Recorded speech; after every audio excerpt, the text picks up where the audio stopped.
Olá, bom dia a todos. Eu sou Claudinei Santos, editor do portal TI Inside, e sou organizador aqui da 6ª edição do IoT Business Forum. Primeiro, quero agradecer a presença de toda a nossa audiência, agradecer a presença dos nossos painelistas no segundo dia do evento. Hoje nós preparamos um painel especial que vai falar sobre IoT na área de saúde. Só que antes de começar, eu gostaria de fazer um aviso que vocês podem participar do sorteio dos nossos patrocinadores. A Fuse IoT está sorteando um kit que consiste de um Moleskine, uma caneta e um squeeze.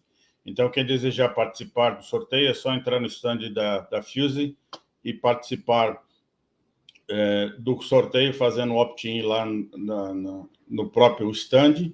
Também convidar a visitar os stands dos nossos demais patrocinadores, a CloudStrike, a Cloudflare, a Claranet. Também gostaria de avisar que depois, ao final desse evento, vocês poderão acessar a gravação de todos os 2 dias do evento, utilizando o mesmo e-mail, a mesma senha que vocês se cadastraram para assistir ao evento. Bom, para esse painel, nós temos aqui um convidado especial, que vai ser o moderador do evento. Ele é o Fernando Paiva, é um entusiasta, é um especialista na área de internet das coisas médicas, um investidor também nas health techs. Então, eu gostaria de Fernando que comandasse aqui o nosso painel, que eu acredito que será bastante interessante, bastante elucidativo, com cases de relevância no setor do uso de IoT no segmento médico. Por favor, Fernando. Assuma o comando aí, por favor. Muito obrigado, Claudinei. Muito obrigado, o IT Inside e toda a comunidade, né, que está nos assistindo aqui, que são interessados numa temática muito importante para qualquer ecossistema de tecnologia, que é o ecossistema de saúde digital. Muito importante.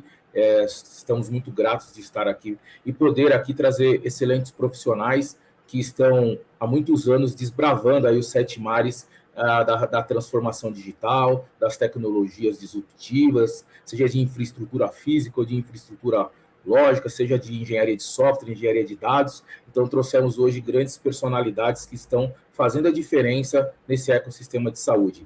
E para fazer essa diferença e compor aqui esse nosso bate-papo, eu não poderia deixar de mencionar a grande executiva da NTT Data, a nossa querida Kátia, né, Galvante, que é executiva responsável pela vertical de saúde da NTT Data. Bom dia, Kátia, tudo bem? Seja bem-vinda.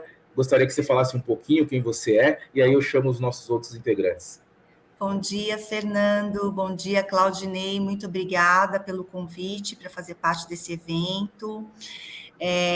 Bem, enfim, sou Kátia Galvani, estou nessa área, sou da área de saúde, estou nessa área de tecnologia em saúde já há muitos anos, defendendo, né, como você fala, bandeirantes, né, defendendo a inclusão de tecnologia como um suporte, como ferramenta, tanto das equipes assistenciais quanto das instituições. A gente sabe, e agora acho que tivemos nos últimos tempos uma comprovação de que tecnologia é absolutamente necessária e estamos num caminho irreversível para que a gente consiga fazer a saúde chegar nos lugares aonde o humano, né, não consegue chegar para dar a devida assistência.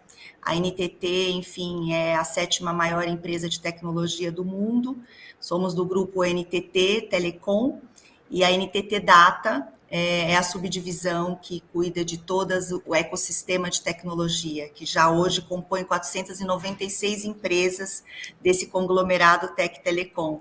Todos entusiastas como você da aplicação de uma boa tecnologia nas diferentes indústrias. Ou seja, a nossa responsabilidade aqui eu como um simples moderador, vai ser difícil com grandes expoentes, e eu não poderia deixar de mencionar o professor e executivo responsável pelo Inova Incor, que é o gerente comercial do Inova Incor, o professor Guilherme Rabelo. Seja bem-vindo, professor Guilherme Rabelo, que também é professor da Faculdade de Medicina da USP e de uma das grandes universidades também de tecnologia do Brasil, que é a FIAP, né? Seja muito bem-vindo, professor Guilherme Rabelo. A palavra é sua. Obrigado, Fernando. É um prazer estar com vocês aqui, mais um ano de participação nesse IoT Fórum, né? Agradeço ao Claudinei aí, sempre a gentileza de poder nos permitir participar, colaborar nesse debate. É uma honra estar junto com a Kátia, né? para fazer essa discussão. A gente tem visto aí tantos profissionais, assim como você, Fernando, que estão militando nesse tema, né, da tecnologia na saúde por tanto tempo, e a gente sabe que a nossa proposta aqui hoje vai ser trocar boas ideias sobre desafios e projetos que a gente vê que vai trazer benefícios para a saúde. É um grande prazer estar com vocês aqui. Excelente.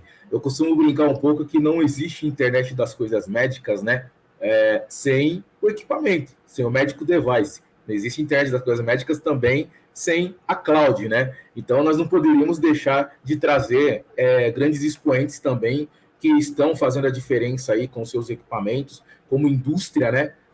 Como a Rio Home, e que agora foi absorvida pela Baxter. Por isso eu chamo aqui o executivo da Baxter, o Diego Camacho, para que possa compor aqui esse nosso quadro e também já dar um briefing aqui para iniciar o nosso bate-papo aqui, falando e contando um pouquinho sobre essa jornada Rio Home, que agora se tornou Baxter, e falar um pouquinho também dessa fusão. Todo mundo está curioso de entender sobre a fusão Rio Home Baxter, né? E falar um pouquinho do que vocês fazem também, Diego. Seja bem-vindo, pode se apresentar. Bom dia, pessoal. Bom, primeiro que você me colocou numa situação bem difícil, né? Para falar depois da Kátia, do Dr. Guilherme, né? Então, é um grande prazer participar, né, desse evento. Agradeço aí ao Claudinei, a você, pelo convite, né? Minha formação original é toda da área de TI, formado na área de sistemas, tenho um MBA em segurança da informação. Sou novinho na área de healthcare, tenho como 14 anos aí de experiência na área de healthcare e na área da indústria, né? Comecei ali como Well Challen, Rio Home, e agora, como você comentou, né, a gente faz parte aí da Baxter. Não tenho muito para falar ainda sobre o que vai acontecer, mas o que eu posso dizer é que vão acontecer sim coisas boas. Essa aquisição acontece justamente pelo tema da conectividade, né, que a Rio Home ela é realmente muito forte com as suas soluções, né, de IoT, desde os medical devices, como também soluções de software. E durante esse painel eu vou trazer aqui para apresentar para vocês, né, para todo mundo que está acompanhando, uma solução que é muito interessante, que está fazendo bastante diferença e que está sendo implementada no Brasil, e não somente no Brasil, mas em toda a Latam.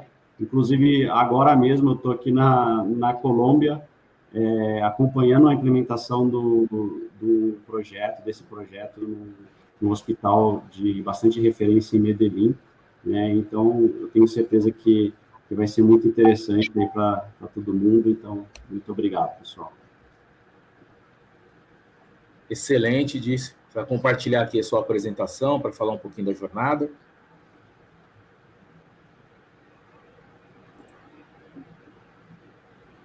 Já estão visualizando, né? Sim, sim. Perfeito. Bom, gente, quando a gente fala sobre internet das coisas, né, uma das primeiras coisas que vem na nossa cabeça é a questão da comodidade, né? E esse pensamento ele é perfeitamente compreensível, porque a grande maioria das pessoas conheceram a internet das coisas com os dispositivos criados inicialmente para casa, né, para a área doméstica. Eu fui uma delas, por exemplo. Então, na sua casa, você pode ter uma automação total, né? Você pode ter uma automação do sistema de luz, de som. Então, você não precisa mais levantar e apertar um interruptor, né, para apagar ou acender a luz. Você pode bater palma ou dar um comando de voz. Então, tudo isso é muito interessante e está relacionado à comodidade. Na saúde, também existe esse tema da comodidade, né?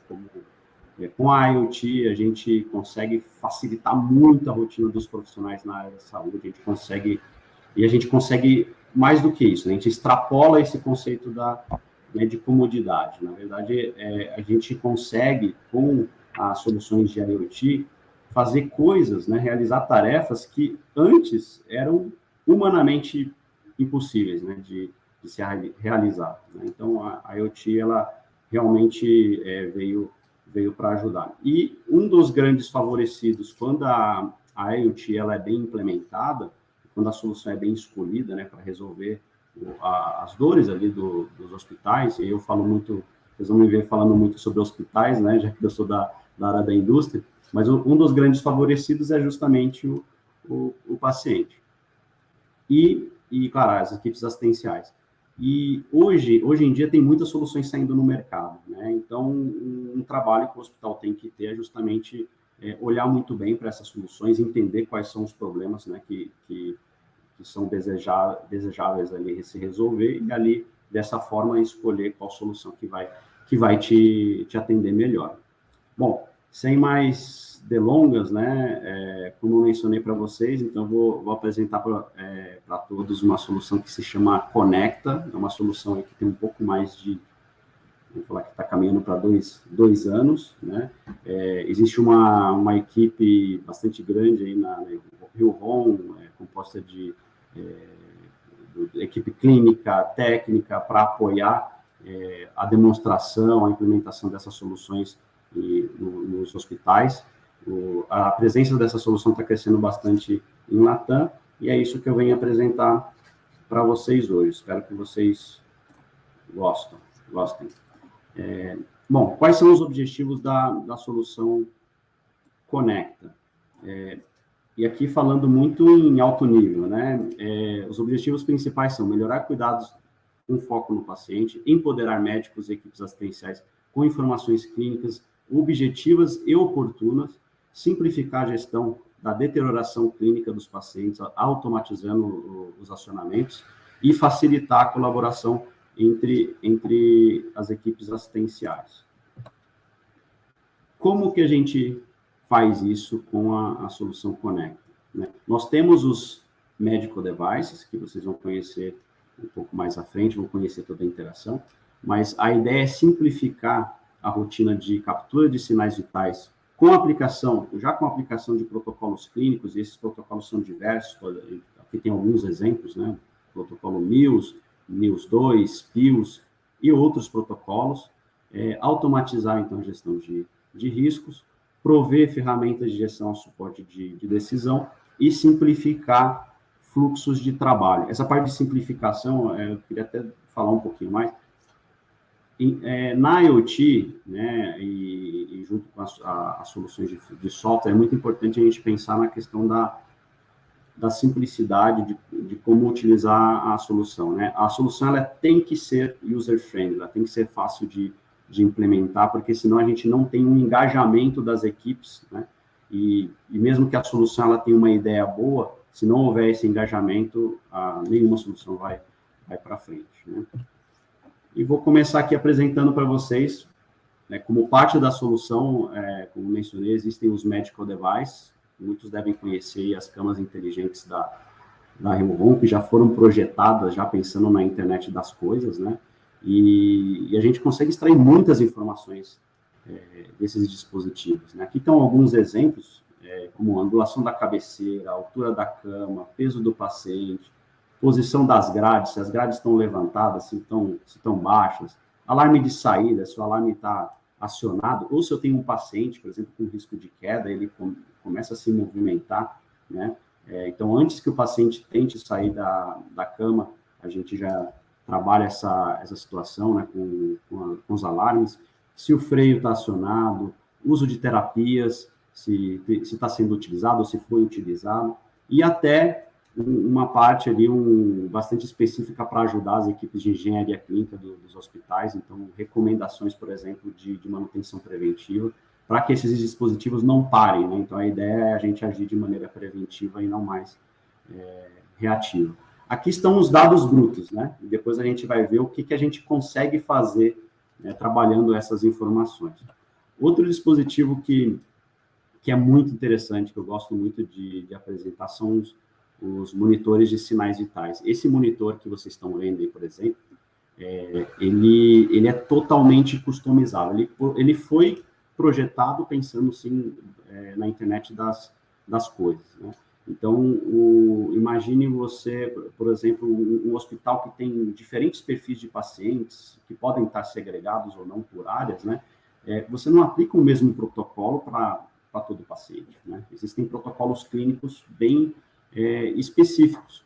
E esse monitor, ele aceita toda essa customização. Você pode colocar um monitor em uma área com um protocolo pediátrico, outro com um protocolo obstétrico, né? Ou com 2 protocolos, e o equipamento, além disso, ele funciona também como um tablet, né? Então, se o hospital deseja beira-leito, capturar algum outro tipo de informação, você consegue customizar, criar campos no monitor para captura desses dados, para que você não tenha que depois ir no prontuário e fazer essa digitação. Você já faz isso beira-leito.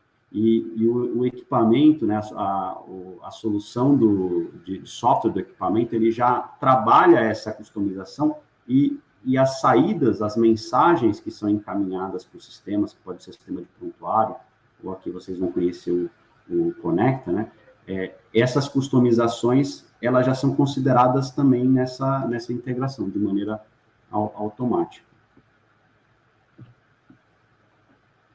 Bom, sem muitas delongas aí, vamos falar, apresentar um pouquinho como que funciona a solução, né? A gente falou um pouquinho sobre os medical devices, os tipos de dados que a gente consegue extrair desses dispositivos, né? Então, agora, como que a gente consegue utilizar essa solução? Né? Utilizar esses dados e trabalhar todas essas interações, né?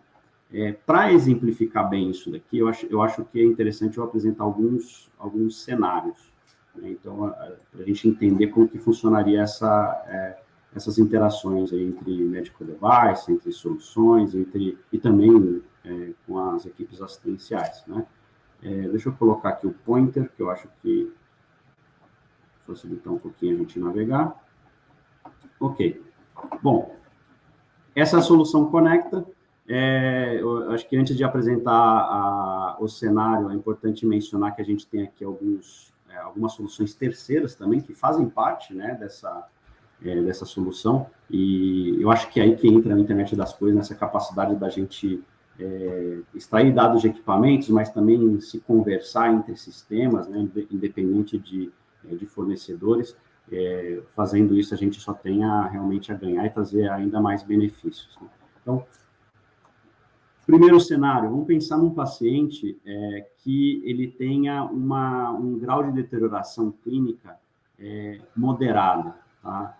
Então, a ideia do Conecta, o Conecta ele pode ser utilizado nas áreas de UTI, por exemplo, para conectividade de camas, para tratar outros tipos de risco, mas o Conecta ele é um software de prevenção, tá? Então, a utilização do software Conecta acontece principalmente nos pisos de internação, onde a gente aplica esses protocolos clínicos, né? A gente mencionou alguns ali anteriormente, e a ideia é que a gente detecte de maneira antecipada as deteriorações para a gente conseguir, então, tomar ações mais preventivas, né, e rápidas do que reativas. E por que isso?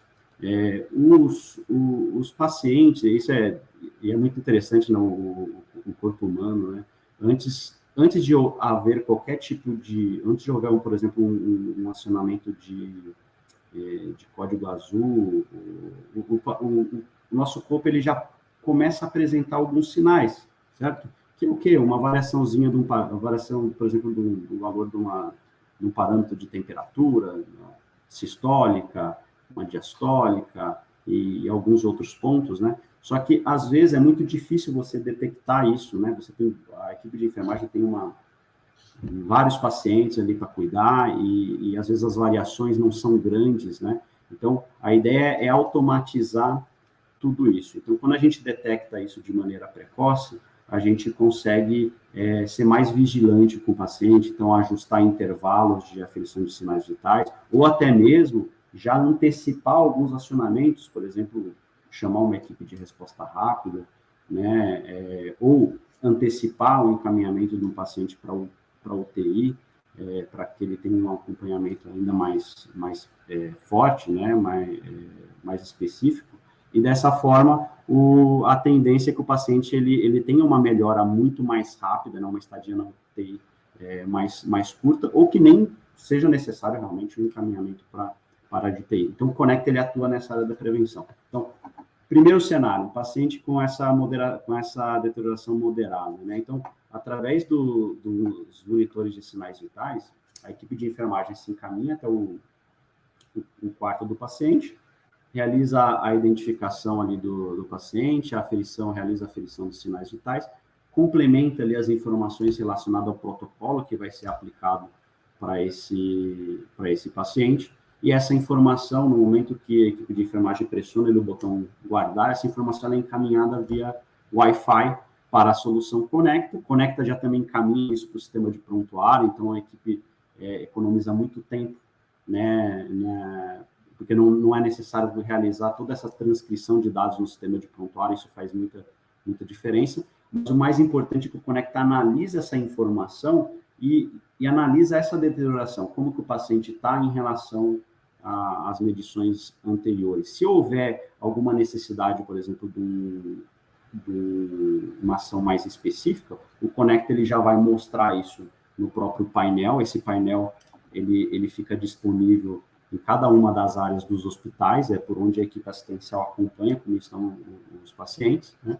E se houver algum tipo de necessidade de acionamento, por exemplo, com uma equipe de resposta rápida ou algo similar, essa mensagem ela já chega para as equipes através da integração com a chamada de enfermagem, né? Então, realmente a ideia aqui é utilizar, então, esse conceito de interoperabilidade, né, várias soluções diferentes para fazer com que essa informação chegue e de maneira, né, qualificada para essas equipes e para quem realmente tem que chegar, né? Bom, um outro exemplo aqui, pensando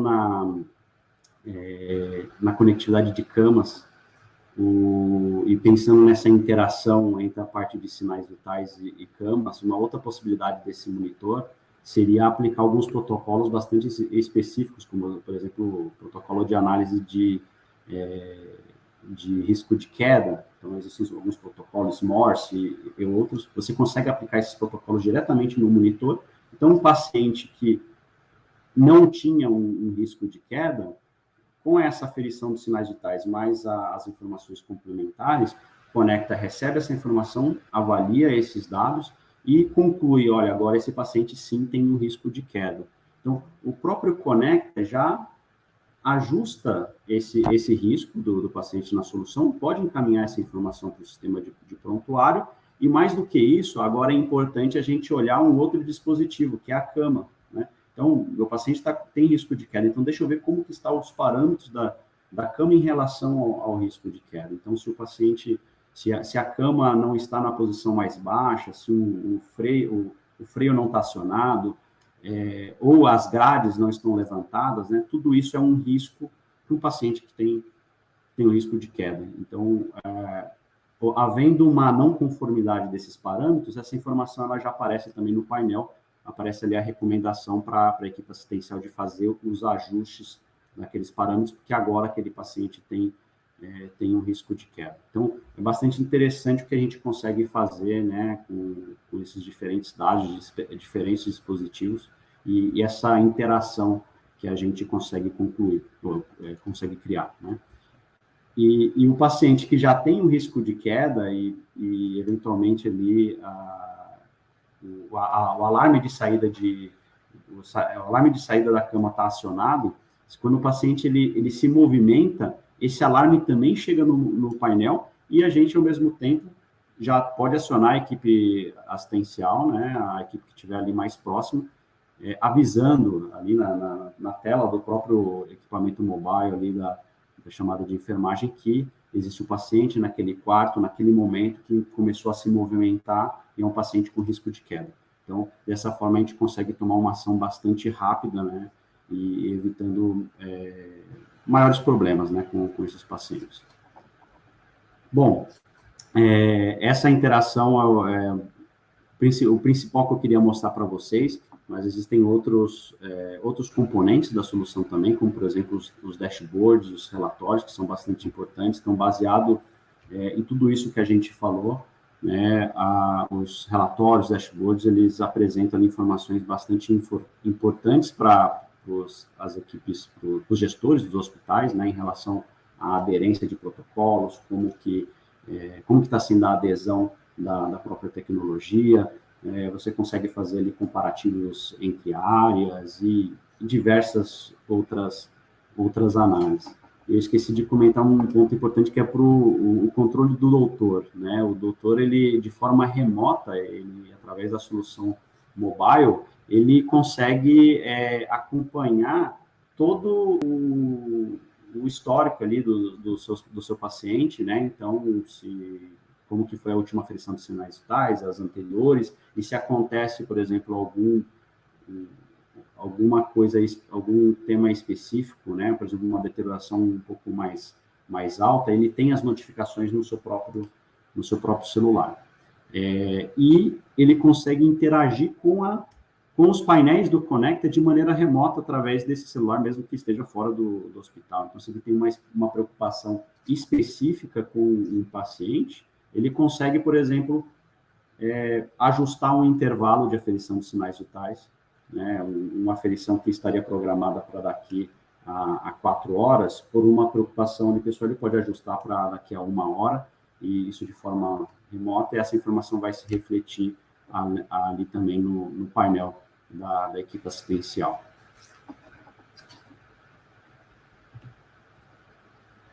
Bom, gente, esse é um resumo da solução Conecta, né? Existem ali muitas outras coisas, né, que a gente poderia demonstrar, mas acho que o tempo aqui não é o suficiente, então eu fico à disposição também para quem quiser conhecer mais sobre a solução. E eu queria concluir aqui essa apresentação, pensando um pouco no que representa essa imagem, né, que quando a IoT ela é utilizada com cuidado, com um propósito muito bem definido, a tendência é que excelentes frutos sejam realmente colhidos. Então, a internet das coisas é um grande aliado na melhoria da saúde, então também quero parabenizar aí todos os profissionais que, de alguma forma, incentivam o uso da internet nas coisas na saúde. Excelente. Parabéns, viu, Diego? Muito, muito bom. A gente ficou um pouco curioso também aí, você falou um pouco de toda essa solução, Rio Home, Baxter. O que vocês pensam para os próximos anos aí dessa fusão Baxter-Rio Home? O que você acredita que vai trazer de diferença em relação ao mercado recorrente que nós temos, essa fusão? Acredito que é uma fusão muito importante para a estratégia de vocês, né? Sim, não, é uma fusão importante, mas é recente também, né? Acabou de acontecer. Existe a clara intenção, né, da equipe da Baxter de realmente utilizar todos esses recursos, essas soluções de conectividade, né, para também integrar o portfólio, né, de soluções da Baxter. Então, justamente, bom, é isso que, nesse passo que nós estamos, né, analisar conhecer todo o portfólio ali, integrar todas as equipes, né, para ver onde estão as sinergias, e em breve a gente tem uma solução muito mais ampla, né, e única para todo o portfólio. É para onde devemos caminhar, mas é o máximo que nesse momento eu consigo compartilhar com vocês. Acho que muito em breve a gente deve ter ótimas novidades e com toda certeza, utilizando a conectividade. Não, e esse painel não é por acaso, a gente não poderia deixar de falar de uma fusão dessa com tecnologia sem a gente estar com a 7ª maior empresa de tecnologia do mundo aqui, com a nossa querida Kátia Galvani aqui, diretora executiva da área de saúde no Brasil da NTT Data. E até faço aqui uma brincadeira ao vivo, né, de que existe uma janela de oportunidades aí entre Rio Home Baxter com NTT Data, né, para fazer com que essas soluções tenham um merge de uma maneira tecnologicamente dizendo. Então, Kátia, a palavra é sua, seja bem-vinda aqui ao painel novamente. Tá no mute. Opa, tá no mute? Agora saiu. Saiu? Com certeza, Fernando, uma super janela de oportunidade, até porque Baxter com Rio Home, e Rio Home é empresa japonesa, né? E temos aí uma janela de relacionamento aí com todas as instituições que acabam estimulando os negócios entre empresas japonesas, e a NTT participa ativamente disso. Bem, vamos lá. Eu fico muito feliz de poder, o Guilherme compartilha, tenho certeza dessa minha felicidade, da gente poder falar hoje, né? Veja, estamos debutando aqui a primeira vez, oficialmente, em público, sobre esse case. Tá? Esse case nós estamos trabalhando há 2 anos, porque inicialmente era para a gente ter começado a colocar antes da pandemia, mas começou a pandemia e é lógico, né? Como é uma tecnologia que foi colocada inicialmente para unidades críticas, né? Para as UTIs, a gente teve que ir se acomodando no meio daquele caos todo e a gente não abriu mão de que o nosso parceiro de conhecimento assistencial, de toda a parte de validação da nova tecnologia fosse feita no INCOR, né? Ainda mais porque tem todo o conhecimento do Guilherme, que sabe inserir inovação no contexto, e a inovação precisa saber ser inserida, né? E porque temos os nomes e a grande reputação da instituição que ia, de fato, validar a tecnologia, né? Tecnologia para a área médica, ela tem várias etapas para que ela, de fato, possa funcionar no meio médico, porque tem muitos derivados que a gente precisa considerar, né? A segurança do paciente, a segurança da informação, toda a parte dos estudos clínicos que precisam ser feitos, as validações clínicas, então não é algo tão convencional você colocar uma tecnologia dentro de uma UTI, ainda mais porque pegamos essa validação em época de pandemia, né? Bom, falando aqui sobre o nosso VPO, né, nós batizamos de VPO, que é o Virtual Patient Observation.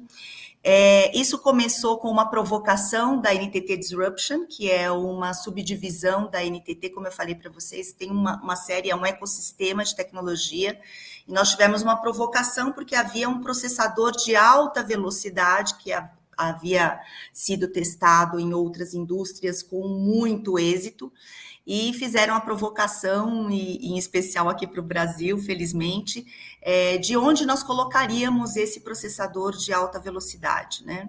E de pronto eu falei, bom, monitoramento de pacientes, né?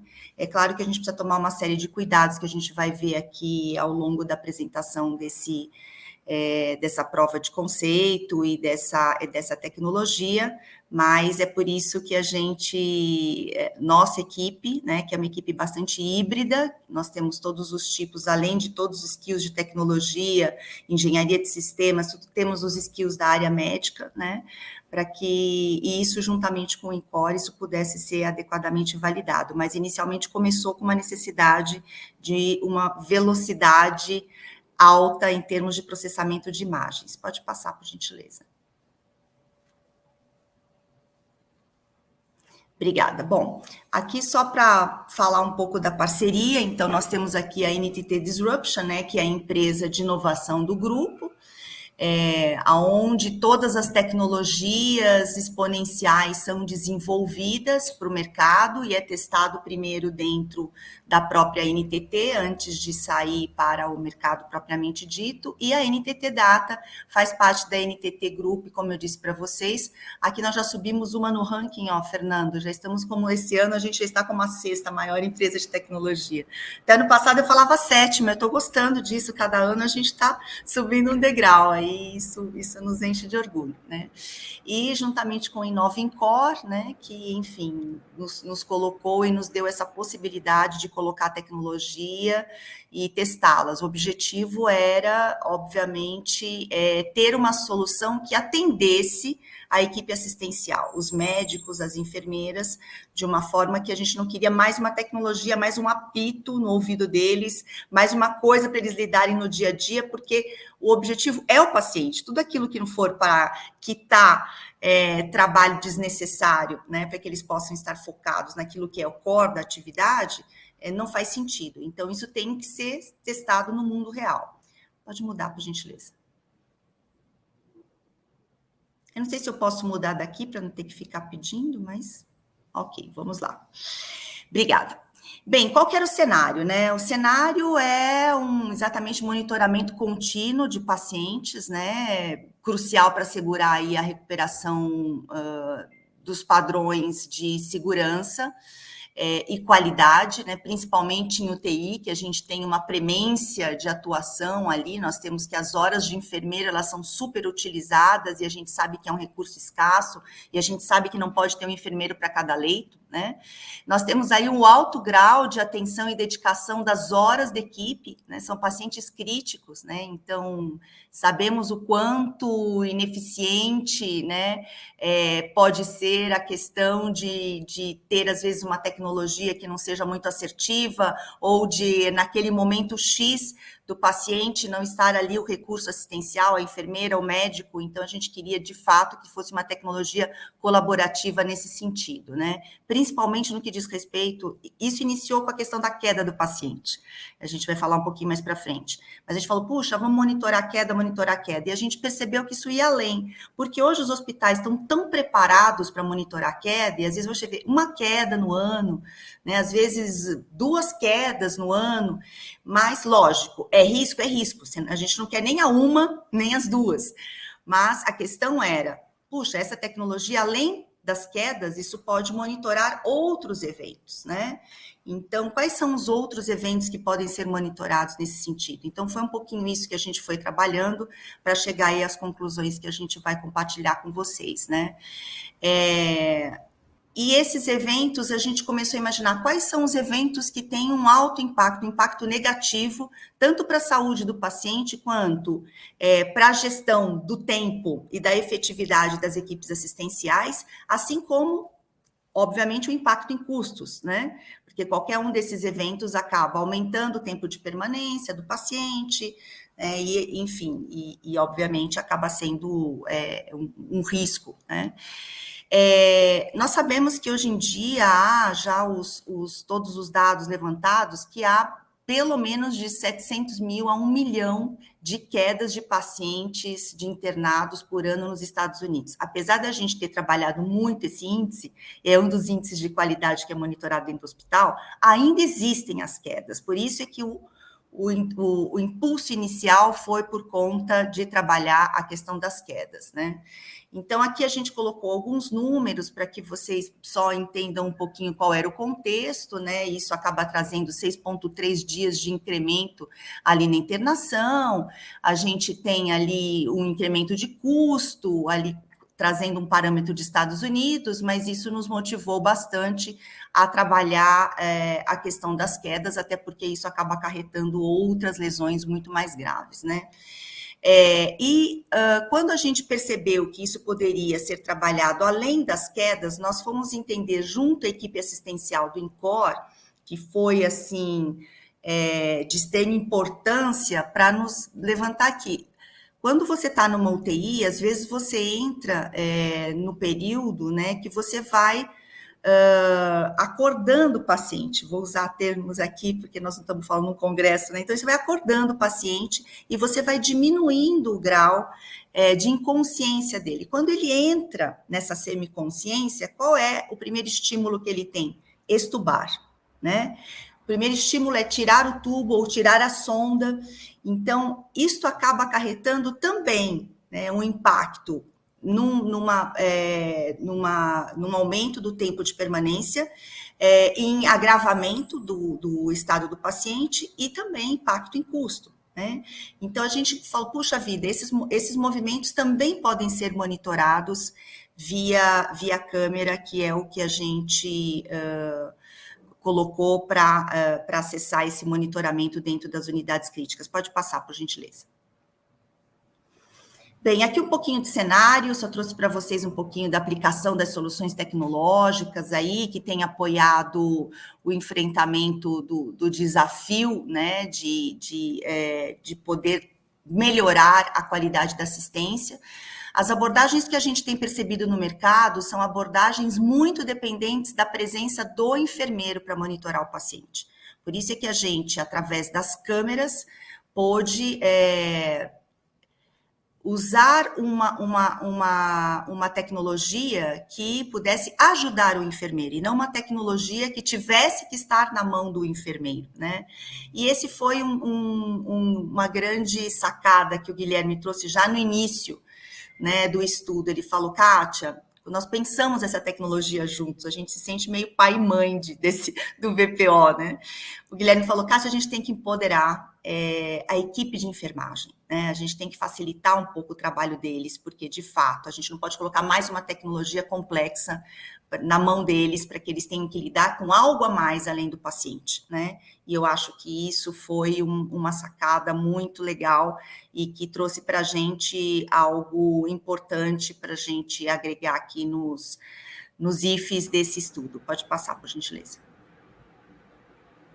Bom, qual que era o desafio, né? A questão era, como é que a gente identifica, né? Tudo começa ali, a aplicação de tecnologia, se você define inicialmente um bom desafio, você já tem grande parte de êxito da aplicação dessa tecnologia. Qual que era o desafio? Como é que a gente identifica automaticamente os eventos relacionados à segurança do paciente usando inteligência artificial e usando essa captura de imagens com alta velocidade de processamento, né?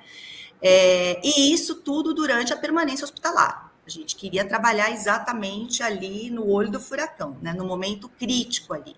Como é que a gente consegue colocar essa inteligência artificial com uma abordagem disruptiva, com um monitoramento e observação do paciente no ambiente real? Esse era o grande desafio disruptivo.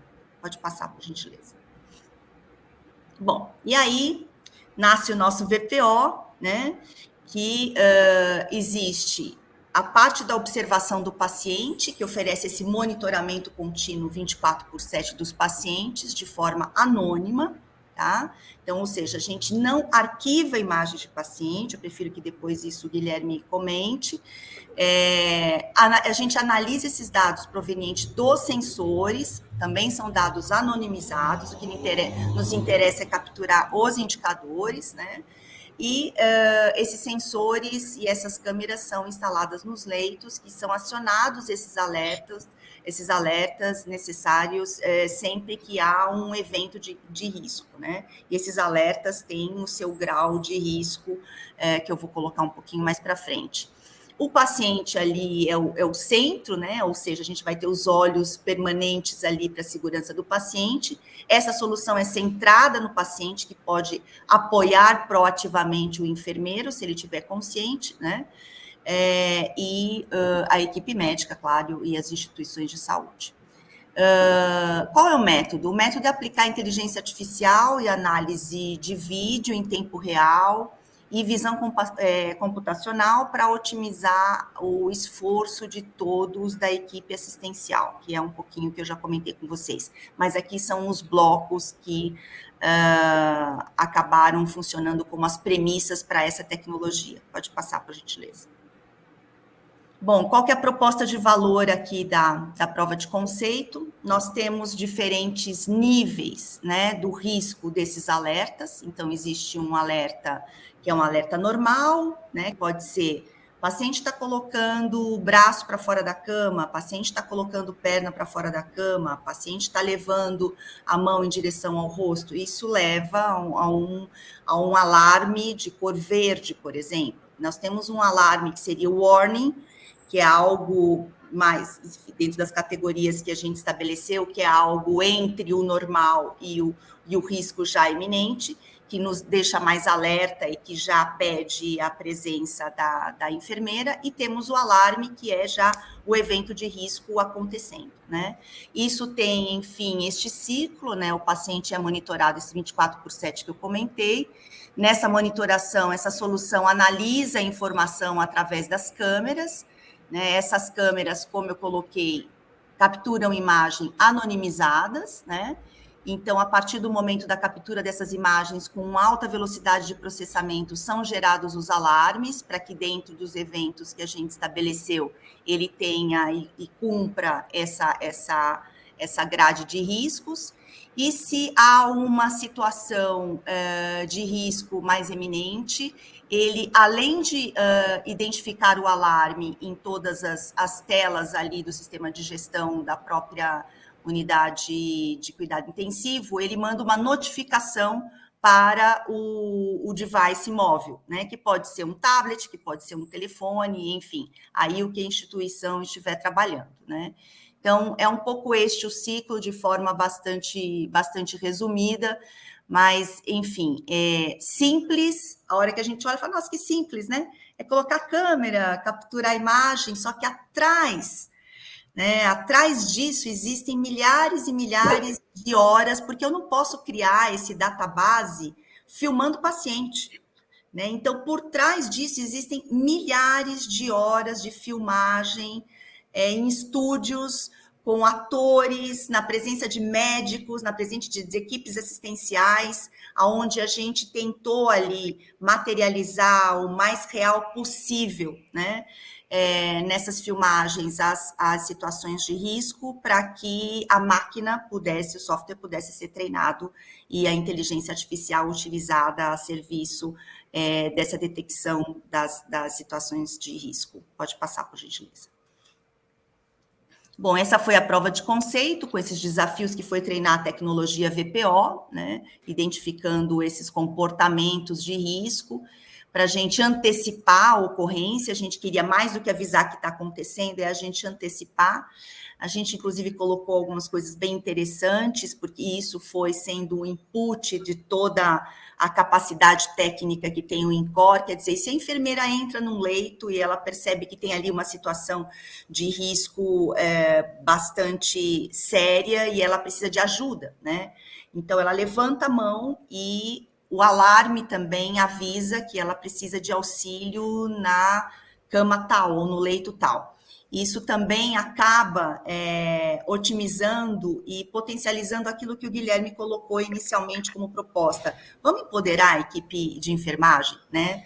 Então, um pouco dessa antecipação e dessa ajuda em relação às ocorrências e intercorrências dentro das unidades críticas, com o objetivo de testar a tecnologia e, obviamente, compreender e comprovar, né, o funcionamento do VPO num cenário real. Essa foi um pouquinho o desafio e os objetivos da prova de conceito. Pode mudar, por gentileza. Bem, modelos de evento, e eventos aqui a gente colocou, como eu comecei a comentar com vocês, como detectar as extremidades fora do leito, leito vazio, risco de queda, risco de extubação, pedido de ajuda, né? Presença de profissional no quarto, identificação automática do leito, né? Enfim, de outros objetos, etc. Tudo isso está no radar e no treinamento do software para dar suporte à captura de imagens das câmeras, né? E aqui nós temos, obviamente, todo um cuidado, e aí eu prefiro que o Guilherme conte isso, mas um cuidado com a privacidade do paciente, né? Nós fazemos aí, como dá para ver nesses dois quadros, quando a gente olha a imagem, a captura da imagem pela câmera, aqui nessa imagem do lado esquerdo, quando a gente lê isso de forma vetorizada. Então, a gente não vê o paciente, a gente vê os vetores. São os vetores que nos alarmam, porque no centro de tudo tem que estar a privacidade do paciente, né? A gente cuidou para que esse dispositivo, este software, esta dinâmica toda fosse classificada como Class 1 Device pelo FDA, então nós fomos buscar todos os registros. Existe todo um cuidado para que não haja armazenagem dessas imagens, né, dos vídeos ou imagem, que eu acho que o Gui vai comentar, mas a nossa preocupação é armazenar informação, né? Quantas quedas, quantas mãos fora da cama, quantas pernas fora da cama, quantas tentativas de extubação. Esse é o nosso maior objetivo, é trabalhar com os dados, né, para auxiliar a equipe assistencial. Pode mudar, por gentileza? Estamos terminando. Bem, a abordagem VPO, como eu coloquei para vocês, é contribuir de forma abrangente, né, na segurança do paciente. Nós não vamos ficar só nesses eventos, né? E por isso a colaboração do INCOR, com essa equipe de alta performance médica, são todos pesquisadores, são nomes dentro das especialidades que representam, e o nosso objetivo é exatamente que o INCOR seja esse hub de conhecimento, porque nós vamos além. O que a gente quer agora é que a tecnologia, já estamos numa segunda e partindo para uma terceira fase da tecnologia, sempre aprimorando na sua rapidez, na sua assertividade, é a gente partir para a detecção de outros eventos, né? Além desses que a gente já hoje tem toda a parte de tecnologia treinada, né? E a gente sabe que os hospitais estão sujeitos, né? Esse número crescente de avaliação de qualidade, segurança, e a gente sabe que essa tecnologia pode contribuir enormemente, né, para que pacientes, instituições, seguradoras e outros stakeholders façam suas escolhas de forma mais direcionada, com base nos resultados apresentados. Ou seja, qual é o hospital que eu escolho, ou que o médico escolhe, ou que a operadora escolhe para si, para seus familiares, para os seus pacientes? Aqueles que, obviamente, têm maiores assets de segurança do paciente e maior tecnologia envolvida na garantia dessa segurança. Quais são as principais características aí dessa tecnologia? Edge Computing. A gente tem ali um motor com capacidade de detecção redundante. Então, se a gente não tem detecção por uma forma, a gente faz a dupla abordagem para que aquela detecção seja assertiva. A gente tem uma detecção automática aí de toda a situação de cama e de toda a situação, inclusive, de rede, né, a parte de infraestrutura. A gente tem a detecção de eventos que está sendo trabalhada de forma crescente, conforme eu acabei de falar. Nós começamos com poucos eventos, mas procuramos ficar assertivos nesses eventos para depois crescer para outros, né? A gente tem toda uma assessoria, né, na questão dos níveis de risco e de status dos pacientes, e isso, obviamente, precisa ter um consumo sustentável de energia. Então, é isso que a gente tem buscado e é isso que a gente conseguiu com as características dessa tecnologia que está sendo testada. Para terminar, pode passar, por gentileza. Nós temos essas considerações finais, ou seja, INCOR sempre na vanguarda, né? Temos INCOR como principal hospital, mundialmente falando, tá? Nós fomos eleitos como o país que testaria essa tecnologia, e dentro disso nós escolhemos o INCOR para ser o primeiro hospital a receber a tecnologia VPO. E essa parceria colaborativa é um cenário muito rico para o desenvolvimento tecnológico aplicado à saúde, né? Nós temos a implantação de um projeto como esse, trazendo uma oportunidade de aproximar as equipes assistenciais de tecnologia e liderar um processo de engajamento para repensar essa transformação de resultados em saúde e experiência do paciente. Essa é a nossa maior busca, né? De fato, repensar através da tecnologia a saúde e a experiência do paciente, né? Além disso, a gente tem as questões tecnológicas de inovação, que a inovação deve superar esses desafios, como validação da aplicabilidade no cenário local, toda a parte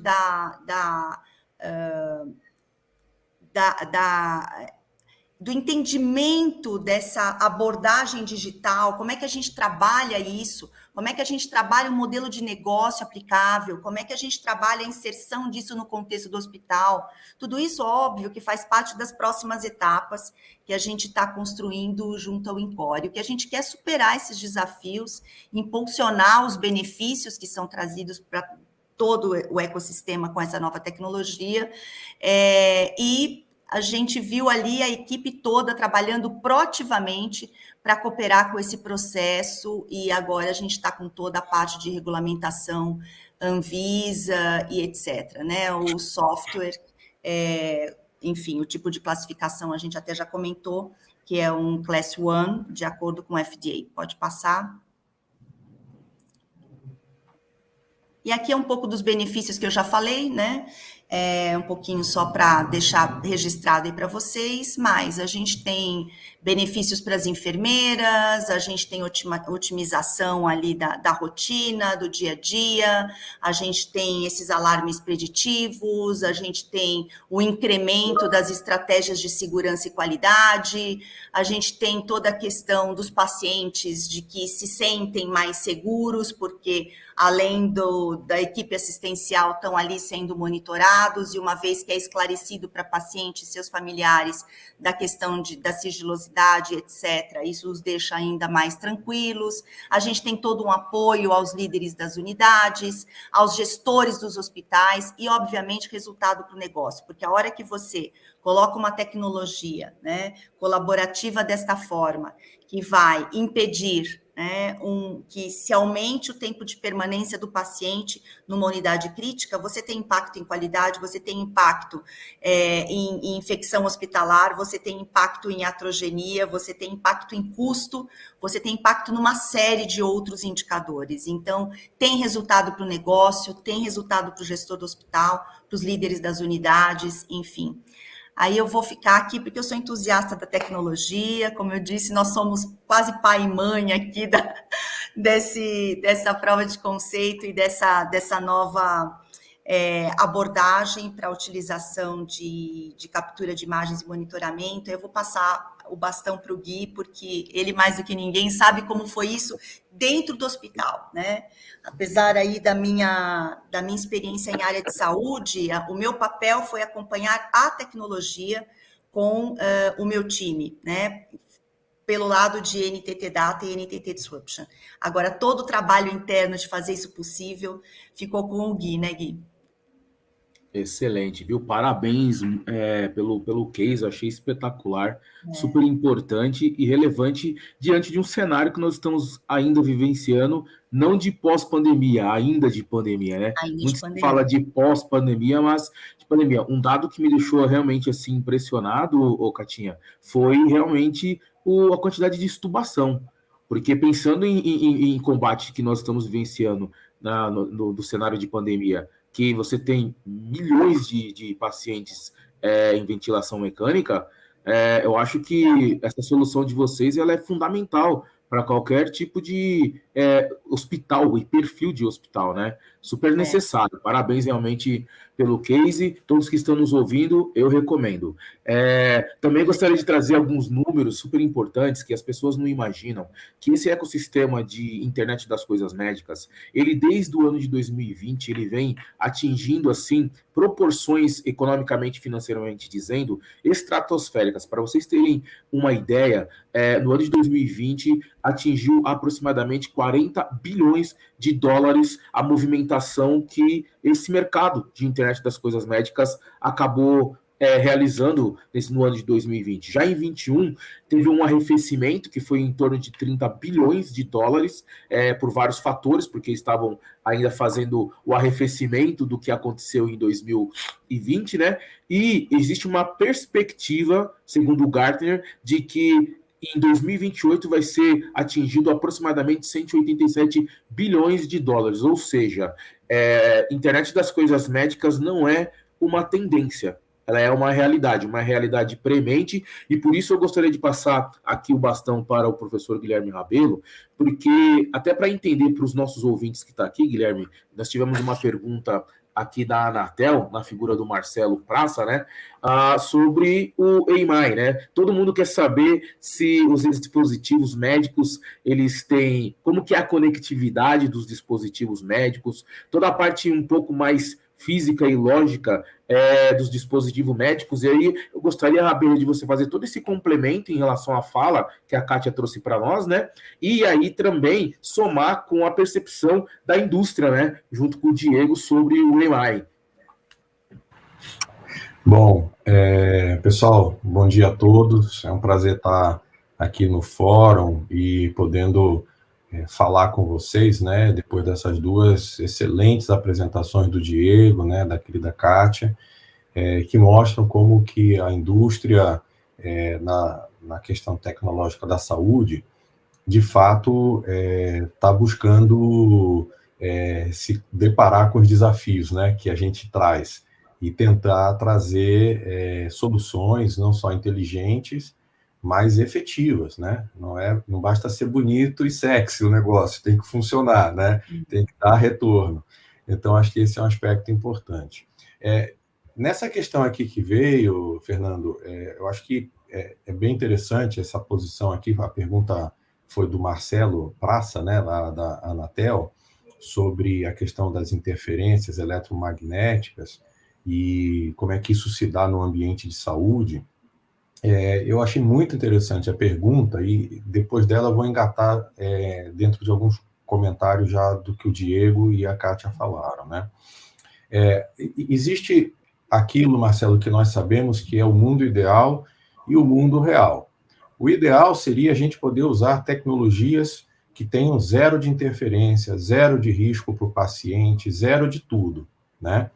Mas se isso for tecnicamente viável, às vezes o custo é inviável, porque a gente acaba tendo que compartilhar tecnologias, né, já um pouco mais maduras, e é o que a gente vive na questão de mitigar os conflitos. Nós estamos vendo isso agora com a entrada do 5G, né? 5G está entrando e nós estamos tendo várias interferências em coisas já estabelecidas, por exemplo, as antenas parabólicas, né? Tem ali uma parte de interferência de frequência. Então, assim, eu vejo que nessa questão do espectro, que a gente usa muita coisa wireless, isso vai ser inevitável. Nós vamos ter que criar, e eu acho que esse é um bom problema, né? Nós vamos ter que criar novas tecnologias para compartilhamento salutar, né, de baixo risco eletromagnético, né, nas frequências que nós temos. Porque a gente não vai conseguir expandir frequência. Frequência é uma coisa física. Mas nós vamos ter que usá-la de modo mais inteligente. Na questão do ambiente de saúde, isso se torna ainda mais relevante, porque nós temos muitos pacientes submetidos a tratamentos onde você tem interferências eletromagnéticas com potencial dano a ele, né? Especialmente pacientes que estão submetidos a tratamentos com ondas. Você tem aí os marca-passos, você tem outros eletros derivados, você tem monitoramentos que são sensíveis a ondas elétricas. Então, todas essas coisas nós vamos ter que estudar. Eu acho que esse é o nosso papel, né?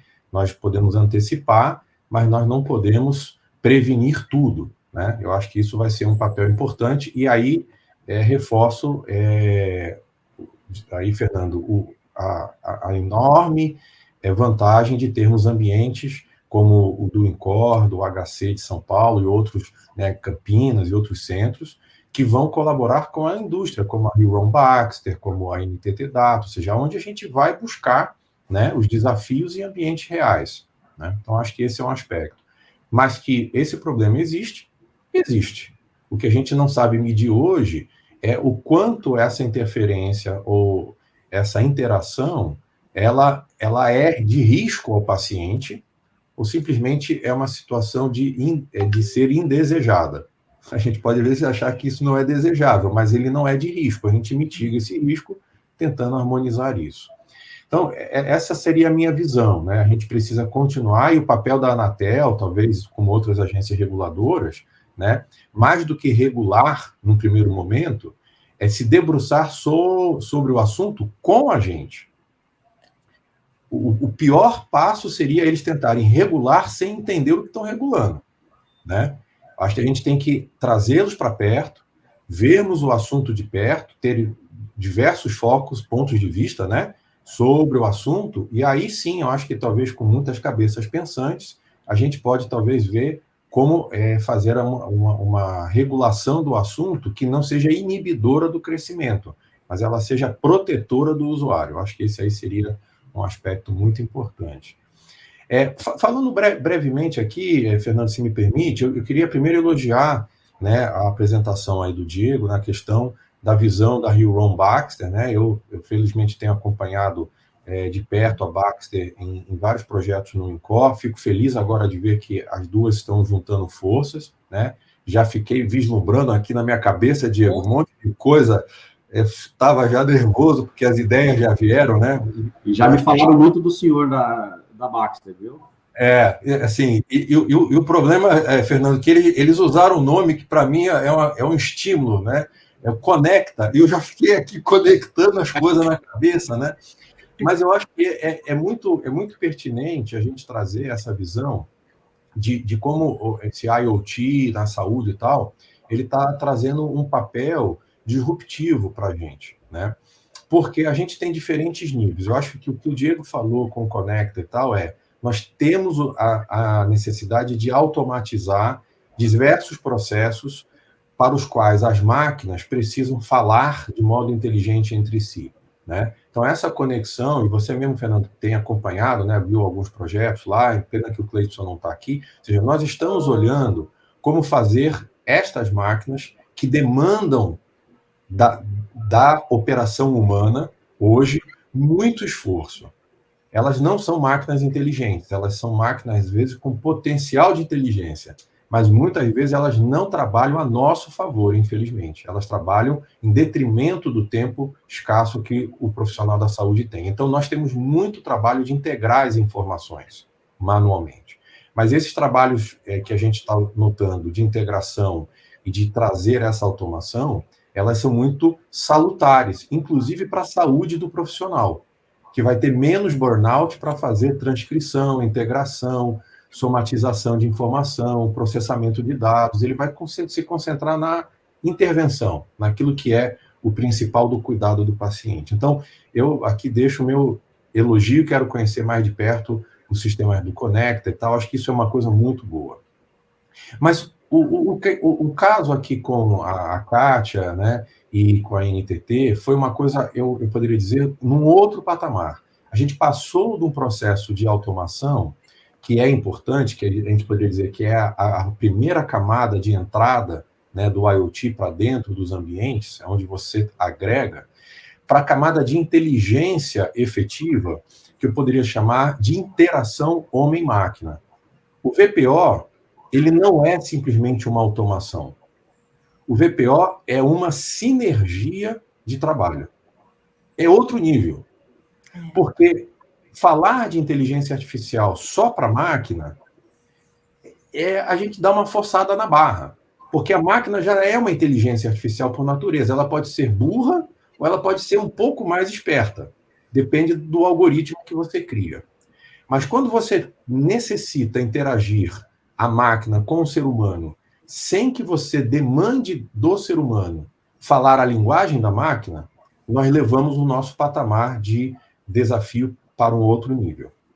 E foi aí que nós propusemos isso para a NTT, né? Eu sou grato a Kátia e toda a equipe da NTT Disruption e tal, de não só terem visto no INCOR esse potencial, e a gente sabe que é um hospital público, né? Então a gente não é um hospital que tem verbas ilimitadas para gastar no setor privado.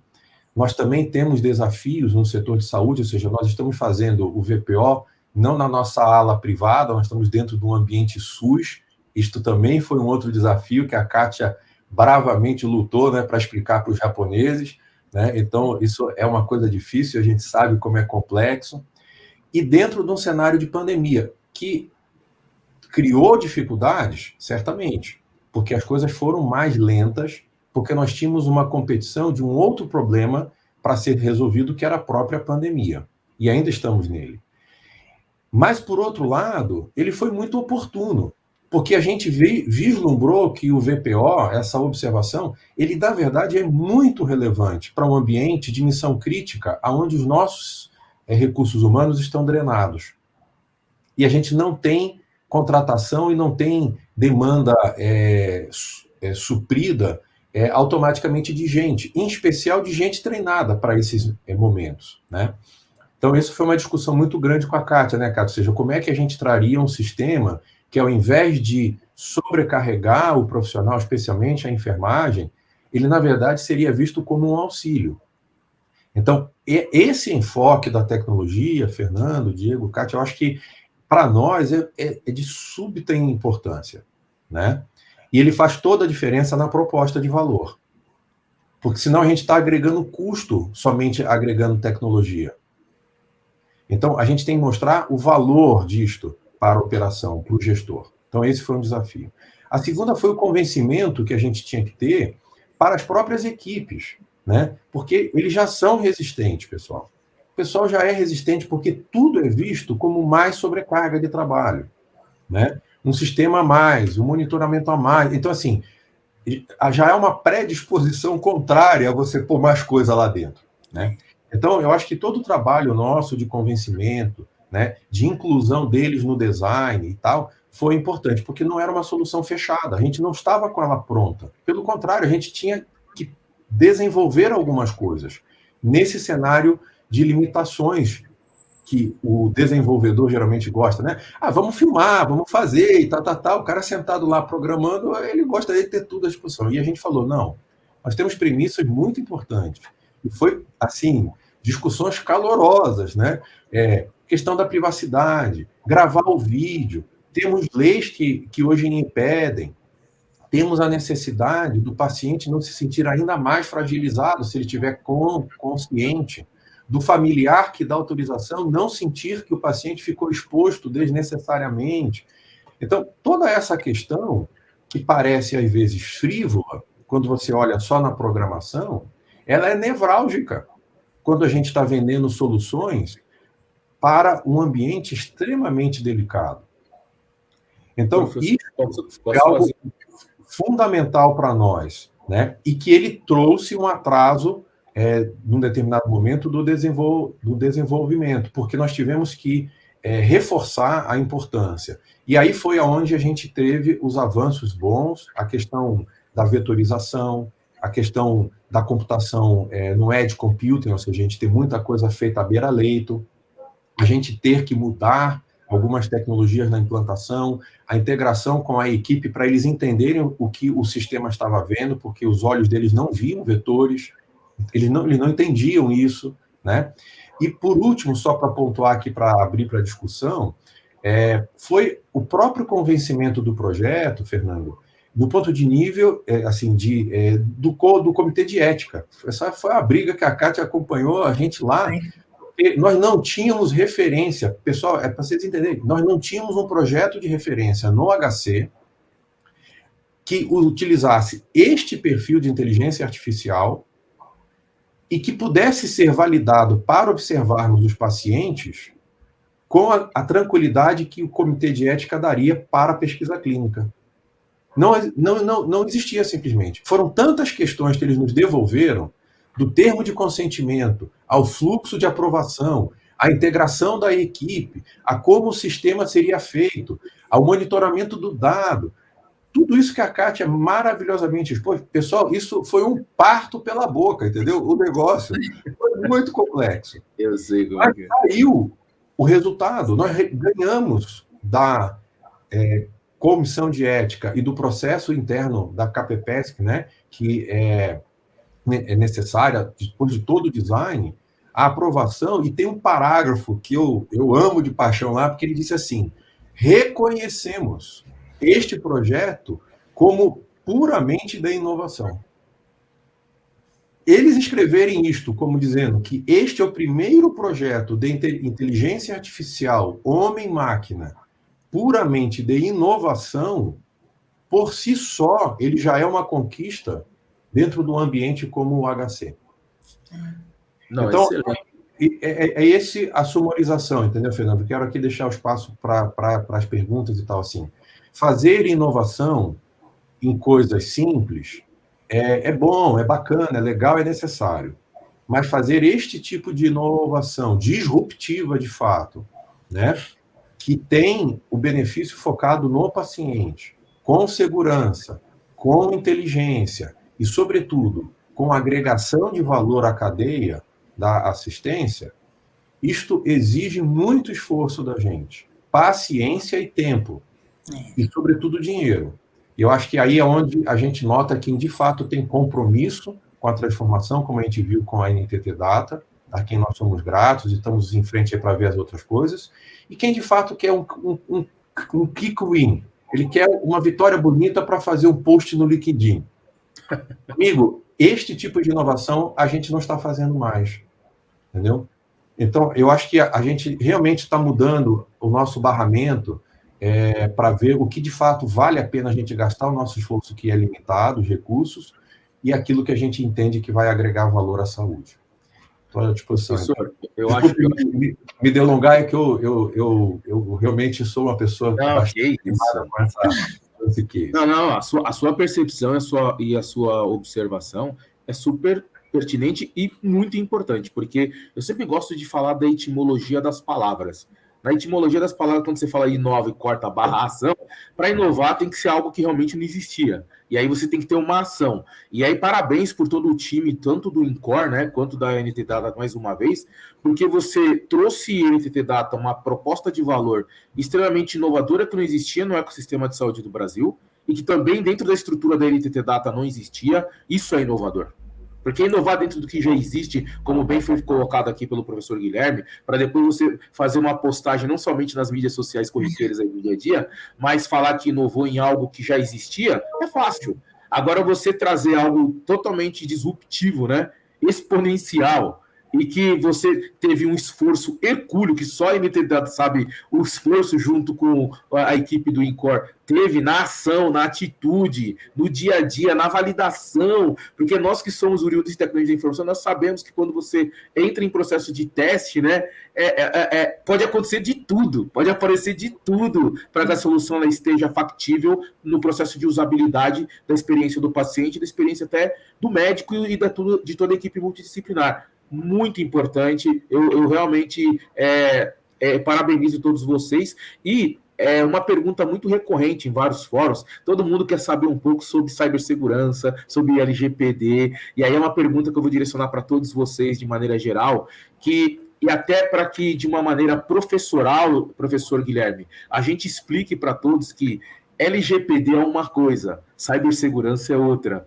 Porque quando a gente fala de equipamento, segurança do equipamento, segurança do software, eu adorei que a solução da NTT Data usa a computação de borda.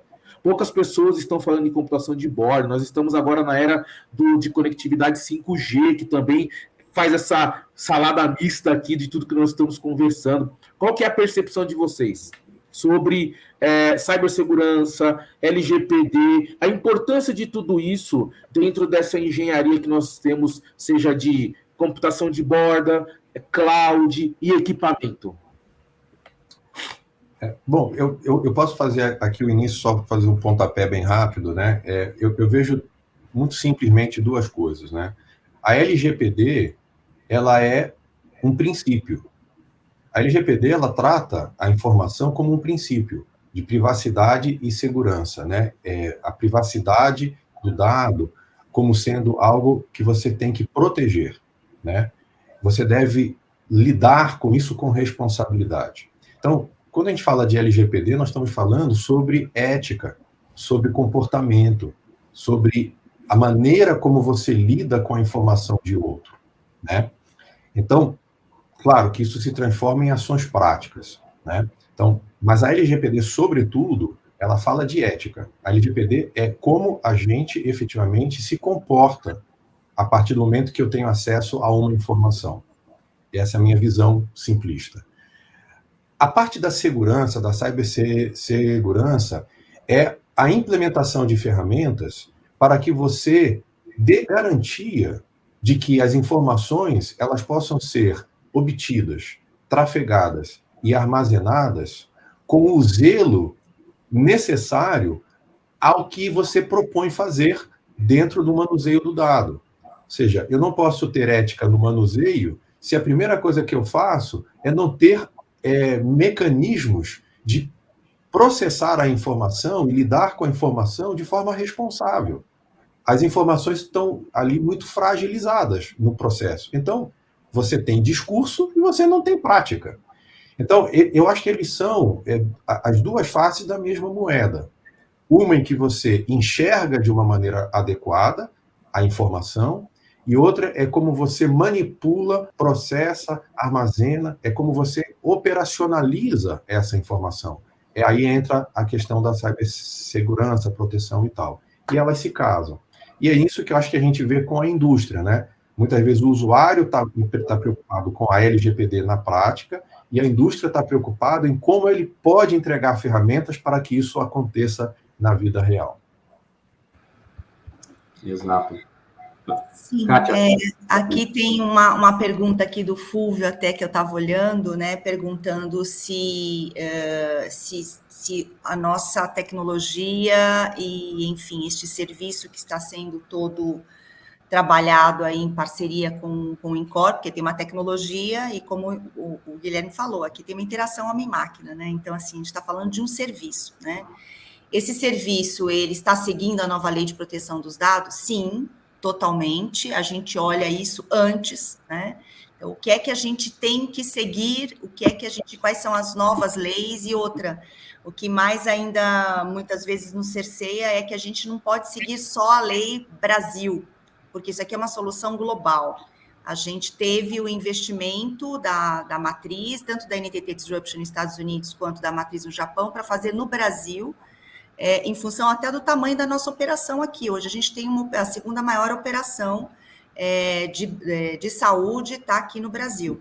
Então, tivemos aí o privilégio de implantar aqui, mas isso vai para o mundo todo. Então, isso não pode seguir só também as nossas regras de proteção de dados e proteção da informação. E aí ele pergunta, não identifica a pessoa? Não identifica a pessoa. Né? Como eu mostrei, a gente, obviamente, na próxima fase, a gente vai ter vídeos para compartilhar, não me interessa quem, me interessa o que aconteceu, né? Então, no leito tal, aconteceu uma tentativa de extubação, uma tentativa de remoção da sonda, uma tentativa de levantar do leito, é isso que me interessa, né? Então, é o que a gente armazena para estudar. O que é que a gente armazena? Os dados. Então, esses dados que a gente vai estudar depois, para que foi o que você falou, Fernando, me surpreendeu a quantidade de extubação. Principalmente agora, quando teve uma grande quantidade, né, de intubação por conta da pandemia que vivemos, a gente percebeu a importância de uma tecnologia dessa. Né? Por quê? Porque a hora da semiconsciência, aquilo que está incomodando é o que o paciente vai tentar tirar fora. Né? Então, e ele não tem óbvio, ele está semiconsciente, então está incomodando, ele puxa. Então, isso acarreta numa série de outros prejuízos. Então, não tem a imagem do paciente? Não tem imagem do paciente. O que me interessa, olhando de forma vetorizada, é que ele tentou extubação. E me interessa o número que isso é gerado, para que a gente possa trabalhar em pesquisa científica e em aprimoramento de tecnologia em cima daqueles dados que são dados relevantes, né? Então, é um pouco essa a resposta para o Fulvio. Obrigada, Fulvio, pela pergunta. Oi, pessoal. Bom, deixa eu fazer alguns comentários aqui. Achei muito interessante a apresentação da Kátia, os comentários do Guilherme, né? E quando eu vejo essas soluções, né, diferentes, né, eu fico viajando aqui e entender quais são as sinergias, né? Como que a gente consegue ver tudo isso se interagindo, né? E eu vejo, na verdade, muitas sinergias entre as soluções. O doutor falou sobre a questão dos medical devices, né, que é uma conectividade um pouco mais simples, né, e realmente só que isso não está sendo bem feito, né? A gente vê muitos problemas relacionados a isso, e a Hillrom, a Baxter, ela está vindo com a solução para realmente resolver essa questão, e numa área antes da UTI, né? Então, a ideia é a gente prevenir, evitar que os pacientes sejam encaminhados para a UTI, então, trabalhando essas informações de forma inteligente, né, analisando os dados que chegam dos monitores. Isso, por exemplo, a Hillrom, a Baxter vem fazendo bastante bem. E é isso, eu acho que quero continuar essa conversa com vocês, porque eu acho que vale mais um case aí, ver toda essa solução funcionando junto, né? Eu acho que Diego, gostaria de que você pudesse, se for dentro da sua alçada, fazer um complemento, porque a gente vê muito sobre sequestro de informações, né, em grandes estruturas, e não importa qual é o segmento, a gente vê muito em saúde, mundialmente dizendo, e também eu recentemente acabei vendo que existem sequestros de dados do equipamento médico dentro das UTIs, porque se preocupam muito com a informação, enquanto ela já está dentro de um prontuário eletrônico, enquanto ela está transacionando via API por algum outro tipo de sistema, né? E aqui é um fórum de tecnologia, mas como é que a indústria de equipamentos ela está conseguindo mitigar as possibilidades de sequestro de informação na fonte? Claro. Não, e essa é uma pergunta, Fernando, que acontece muito, tá? Acontece muito. Eu não lembro aqui dos protocolos, mas na fabricação dos equipamentos já existe esse tipo de preocupação. Então, que você não possa, de forma remota, né, dificultar, né? A gente nunca pode falar que é impossível de se realizar, por exemplo, uma invasão do sistema. Nunca é impossível, né? O que a gente faz é dificultar, né, criar ali barreiras para que isso não aconteça. Então, por exemplo, o equipamento, se você conectar um cabo, um USB, você não consegue transferir nada dele, né? E via redes também, existem vários protocolos que são implementados para dificultar tudo isso. Então, no momento do desenvolvimento, né, do equipamento, né, isso já é pensado e é um dos pontos realmente críticos, né? Então, existem inclusive certificações relacionadas a isso, que, por exemplo, os monitores de sinais digitais que a gente apresentou aqui, eles atendem, né? Então, é uma preocupação que se tem, sim, não somente com os dados que estão nos sistemas, mas os dados que estão ali nos equipamentos. Então, um adolescente hacker de 16 anos, por uma questão de brincadeira, não consegue pegar um controle remoto modificado, hackeramente dizendo, e ficar brincando com as camas da Rio Home dentro de um hospital, né?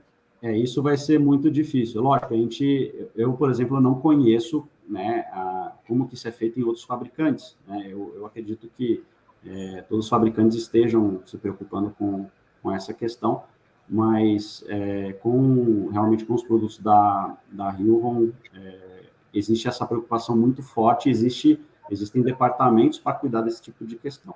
Né? Excelente. Com testes e tudo mais. E não somente com os equipamentos, mas com softwares também, com testes de invasão e tudo isso, né? Acho que é uma preocupação realmente bastante grande que se tem que ter antes de colocar uma solução no mercado. Né? Sim. Nós estamos encaminhando para o final, mas eu gostaria de fazer uma pergunta final para todos, que até misturei no meio de toda a miscelânea de perguntas que eu fiz, que eu acho que nós não podemos deixar de encerrar esse painel aqui, esse grande bate-papo que foi excelente, sem ter a percepção individual de cada um, se realmente as tecnologias de conectividade 5G para o ecossistema de saúde, elas vão conseguir ter uma capilaridade relevante dentro do cenário inóspito de infraestrutura que o Brasil se encontra. Kátia? Bom, vou até me meter a começar aqui por conta do minha passagem pela Telefônica. Aí eu acompanhei muito a questão. Não adianta você ter uma ótima tecnologia se você não tem uma capa de serviço que permita essa tecnologia ser acessível, né?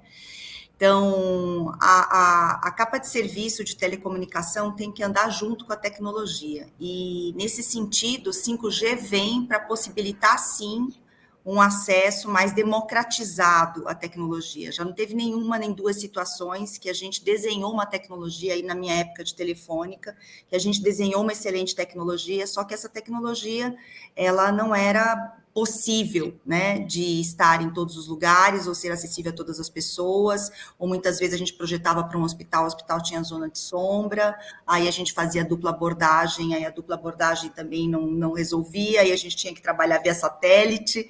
Então, assim, isso tornava a tecnologia inacessível, inclusive em termos de preço. Acredito sim que 5G vem para permitir esse maior espectro, né, de conectividade e de capa de serviços para os devices médicos e uma maior democratização de acesso a esses devices. Excelente, Kátia. Guilherme? Eu compartilho essa mesma visão e, assim, tenho claro, né, eu acho que já falei em outras situações, o 5G não é panaceia de nada, né? O 5G é mais uma ferramenta avançada que nos permite ousar fazer melhor o que nós já fazemos, avançar em outras áreas em que a gente ainda não tinha capacidade. Mas o 5G não é uma solução terminada, pelo contrário, né? Ele dá mais capacidade para a gente avançar em oferta de serviços. só que nós temos os mesmos problemas que tivemos quando falamos do 4G, do 3G e por aí vai, né? Ou seja, nós temos problemas do tamanho do nosso país. Então, temos que ter o pé no chão, acho que temos que olhar, inclusive, aonde o 5G faz sentido investir no início, porque não é pouco dinheiro, para o retorno que a gente pode dizer que tem valor, né? E a gente conseguir observar que aí ele tem um match, tem um fit adequado para aquele modelo que nós vamos usar de tecnologia. Então, acho que a gente tem muito trabalho pela frente. Gostaria de usar esses momentos finais aqui para que o Diego faça a sua observação sucinta e aí também já o término do nosso bate-papo. E aí a palavra final da Kátia e do Guilherme, em agradecimento aqui pela oportunidade que nós podemos compartilhar nesta manhã com inúmeras pessoas um pouco do que é essa realidade de internet das coisas médicas. Diego? Bom, eu vou falar da perspectiva que eu tenho, tá? Do 5G, ali pensando na indústria, né?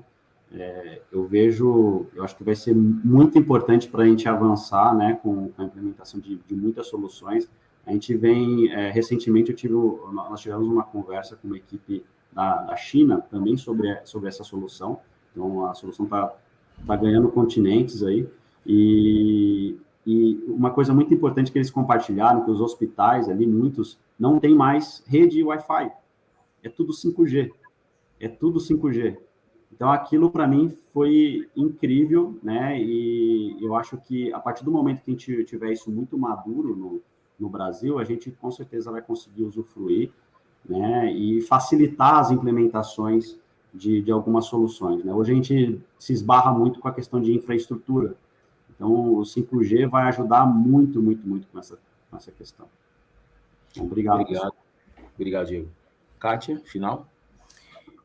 Mais uma vez agradecer, Fernando, agradecer a esse fórum, agradecer a Claudinei pelo convite. Eu acho que a gente precisa, de fato, compartilhar aquilo que a gente faz de bom, né?